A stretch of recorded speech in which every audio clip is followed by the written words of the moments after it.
Hello అండి. Coffee face pack అండి.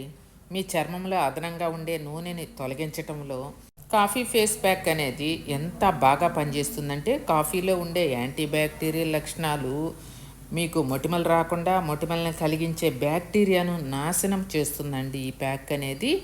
చూడండి, బాగా బాయిల్ చేసేసి ఆవిరి మీద ఈ ప్యాక్ని తయారు చేస్తామండి. పద్మాస్ ప్రోడక్ట్స్లో ఎప్పుడు అవైలబుల్గా ఉంటుంది. మీకు కావాలి అంటే స్క్రీన్ మీద నెంబర్కి ఆర్డర్ చేసుకోవచ్చు. చాలా తక్కువ ప్రైస్ అండి. మీకు 5 మంత్స్ దాకా వాడుకోవచ్చు. మీరు ఒక బాటిల్ తీసుకున్నారు అంటే ఇది మంచి కలర్తో పాటు మంచి స్కిన్ కూడా మీ సొంతం అవుతుంది. పిల్లల దగ్గర నుంచి పెద్దవాళ్ళ దాకా నో కెమికల్ కాబట్టి అందరూ పెట్టుకోవచ్చండి. ఫుల్ న్యాచురల్ కాబట్టి ఫ్రీ రాడికల్స్ వల్ల కలిగే నష్టాన్ని కూడా నివారిస్తుందన్నమాట. ఈ కాఫీ ఫేస్ ప్యాక్ అనేది చాలా బాగా పనిచేస్తుంది. మీకు తెల్లటి స్కిన్ కావాలన్నా కూడా ఈ కాఫీ ప్యాక్ని వాడుకొని తెల్లగా రండి.